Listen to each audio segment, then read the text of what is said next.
Olá pessoal, tudo bem com vocês? Espero que sim. Sou a professora Joana Macedo e sou professora da Rede Estadual de Ensino do Rio de Janeiro e hoje nós vamos falar sobre a divisão dos poderes e estudaremos também a organização dos sistemas partidário e eleitoral brasileiro, além de pensar a participação política para o exercício da cidadania. Para isso, utilizaremos alguns conceitos da ciência política como suporte e ao estudo das teorias clássicas da política para o entendimento da formação do Estado. Prontos? Vamos começar então. Começaremos a aula de hoje falando sobre a política e o que significa isso.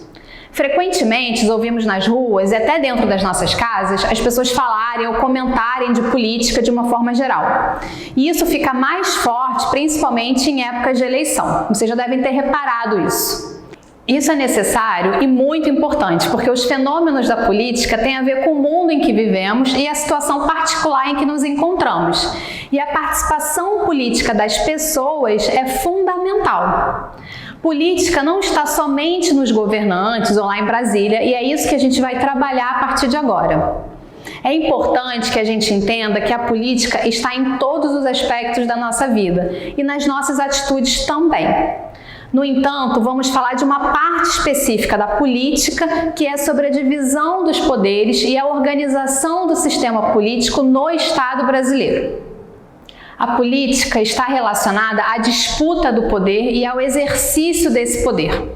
Especificamente, abarca o conjunto de atividades ligadas à organização e à administração do Estado. Vocês já pararam para pensar como a política influencia a atuação do Estado no atendimento às nossas necessidades e às demandas da população de uma forma geral? Vocês já pensaram como devem atuar politicamente para que seus direitos sejam garantidos? Uma outra pergunta que a gente pode fazer também para entender todo esse assunto é: a gente tem consciência da nossa participação através do voto, dos movimentos sociais, dos sindicatos, da associação de moradores, que pode ser decisiva para a mudança na sociedade? Uma dessas formas de participação que a gente tem mais claro é o voto, é por meio do voto. Os representantes políticos da sociedade, dos cidadãos brasileiros, são escolhidos a partir das eleições e estão sujeitos a um mandato que possui um tempo limitado. No caso do Brasil, o mandato é de 4 anos. As eleições, portanto, são um mecanismo que legitimam a escolha dos representantes, os quais precisam estar, pela legislação, filiados a partidos políticos para se apresentarem como competidores e como candidatos à representação política. Uma vez eleitos, os representantes devem defender os interesses da população, devem falar em nome da população. Por isso, participar do processo político e poder eleger seus representantes é um direito de todo cidadão brasileiro. E, nesse sentido, conhecer e entender o funcionamento da organização do sistema político brasileiro é extremamente importante. Do ponto de vista mais administrativo, pessoal, o nome oficial do nosso país é República Federativa do Brasil. República vem de res publica, que significa coisa pública, e seu sentido está ligado à forma de governar que tem em vista o interesse do que é público, justamente. Vocês devem ter reparado que público significa o que é de todos. Por isso que falamos de escola pública, saúde pública. E federativa, República Federativa do Brasil, deriva de federação, que é o termo utilizado para definir um Estado formado por um conjunto de entes autônomos e com governos próprios, que a gente chama de entes federativos. Esses entes federativos são a federação, chamado também de União, chefiado pelo presidente da República, com sede em Brasília, capital, mas também por governos estaduais e os governos municipais, que são regidos pelos prefeitos. No Brasil, o conjunto de leis que vimos anteriormente se chama Constituição Federal, que foi promulgada em 1988 e que estabelece um conjunto de competências e de leis de cada nível de governo. A Constituição Federal é um conjunto de leis, de normas e de regras de um país e que regula e organiza todo o funcionamento do Estado. É a lei máxima que limita e que define os direitos e os deveres dos cidadãos. A Constituição Federal pode receber emendas de modo a adequar a legislação e as normas ao desenvolvimento das sociedades e às demandas dessa população. Não sei se vocês sabem, mas nossa Constituição pode ser facilmente acessada na internet e é possível conhecermos tudo que está previsto em lei. A nível federativo, o Estado é dividido em 3 poderes: o poder executivo, o poder legislativo e o poder judiciário. São eleitos representantes para os poderes executivo federal, que é o presidente da República, para os governos estaduais, que são os governadores, que portanto são do poder executivo estadual, e para os municípios, que são os prefeitos. Todos os chefes do executivo são eleitos pelo voto majoritário.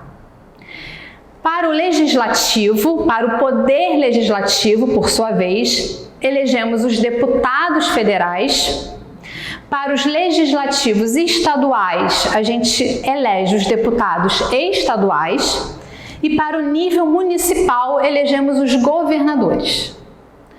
Para o Poder Legislativo, os votos que conferem a eleição desses deputados e desses parlamentares são pelo voto proporcional.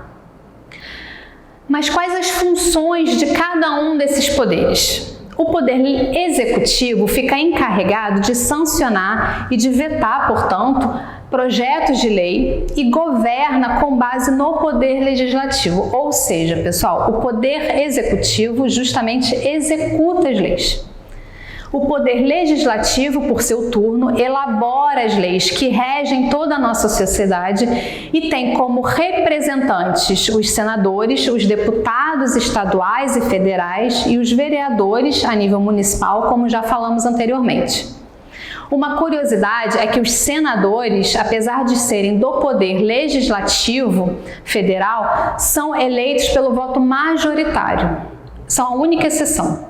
Entre as funções elementares do Poder Legislativo está o de fiscalizar o Poder Executivo, votar leis orçamentárias e, em situações específicas, julgar determinadas pessoas, como o Presidente da República e os próprios membros da Assembleia Legislativa.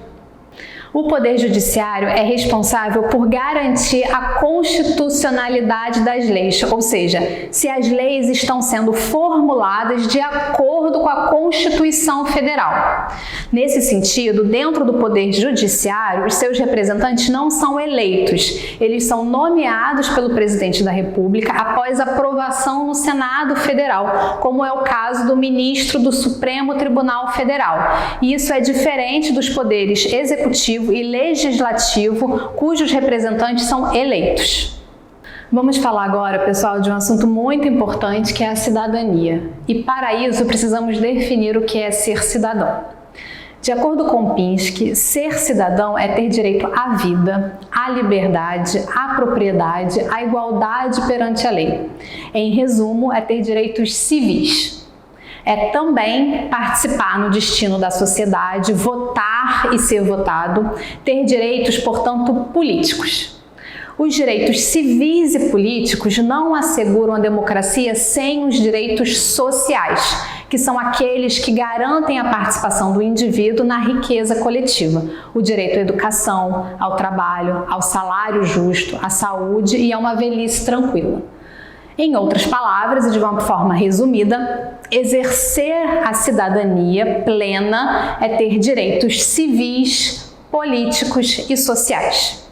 Vale a pena reforçar a frase de que cidadania, pessoal, mais uma vez, é o exercício pleno dos direitos civis, políticos e sociais. No artigo 5º da Constituição Federal, que tanto citamos nessa aula, definiu os direitos e as liberdades individuais dos cidadãos.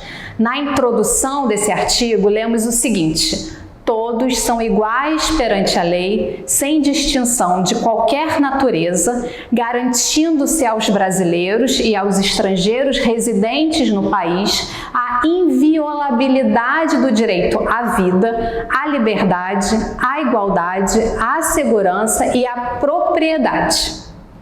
Nesse sentido, pessoal, cidadania implica o exercício pleno de todos esses direitos que são garantidos por lei. E por isso, cidadania implica num princípio muito importante para a gente, que é o princípio da igualdade. Se eu sou uma cidadã e vocês também são, nesse sentido, os direitos são garantidos por lei a todos, porque todos nós somos cidadãos. Agora vamos saber então quais são cada um desses direitos e vamos entender direitinho o que eles significam. Vamos começar pelos direitos civis. Os direitos civis dizem respeito às liberdades individuais do indivíduo, tais como a liberdade de locomoção, ou seja, de ir e vir, a liberdade de expressão, de associação, a liberdade de reunião, bem como ao direito de ser tratado como igual perante a lei. Todos nós também temos os direitos políticos, que são os direitos de votar e de disputar cargos em eleições livres. Em outras palavras, consiste no direito de participar, direta ou indiretamente, das estruturas do poder do Estado e, principalmente, dos processos de tomada de decisões coletivas.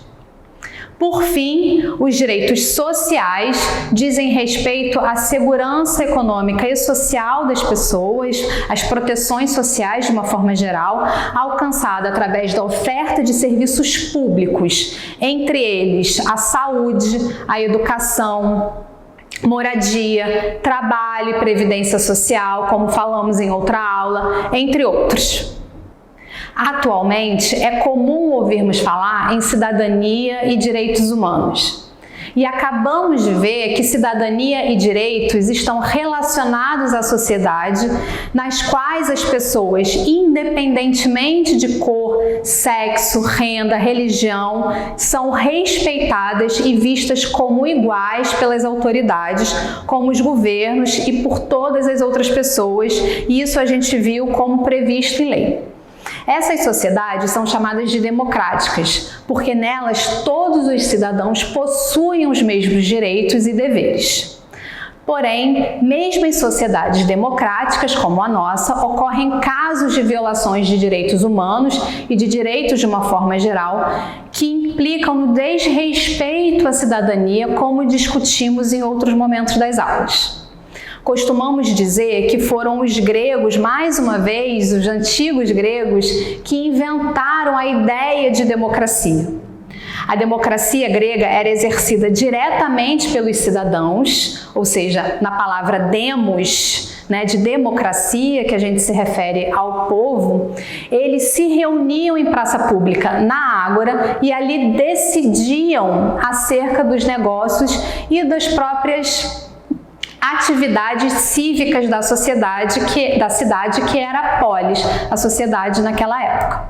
Por isso, a palavra democracia, demos, vem de povo e cracia de poder. Por isso que democracia, de uma forma geral, e a gente fala tanto de cidadania, para justamente se referir ao governo do povo, que é essa ideia de democracia.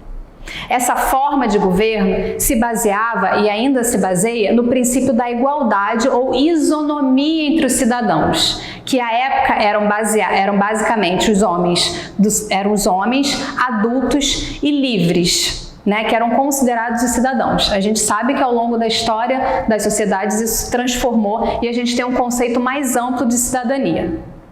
A cidadania moderna nasceu das revoluções inglesa e francesa, mas também da Revolução Americana em termos históricos, que se inspiraram nas ideias de liberdade e de igualdade.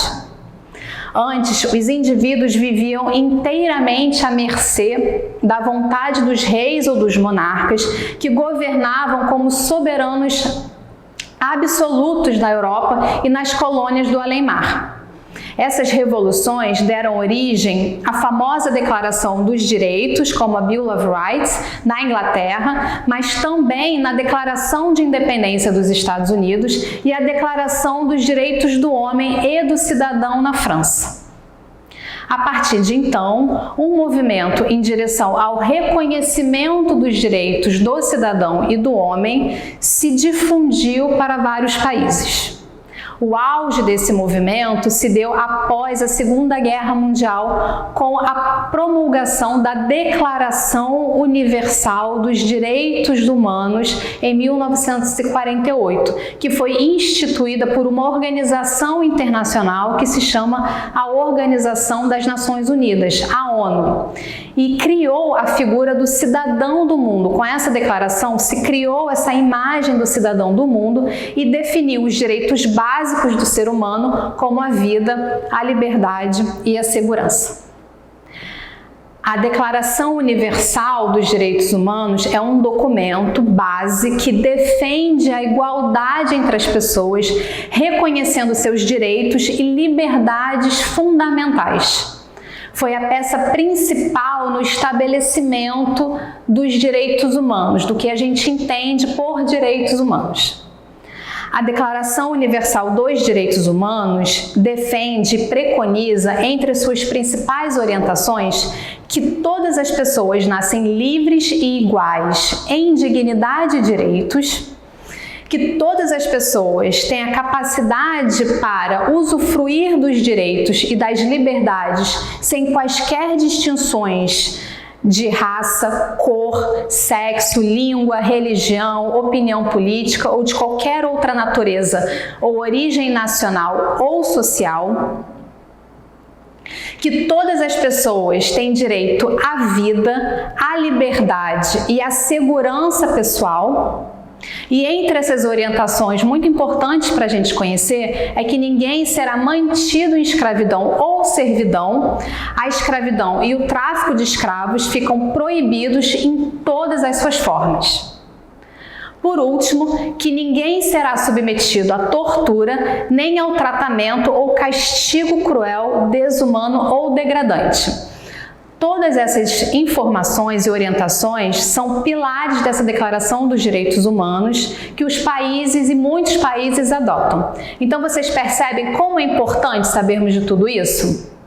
O Brasil é um signatário dessa declaração, o que significa que o país se compromete a seguir e a aplicar essas orientações.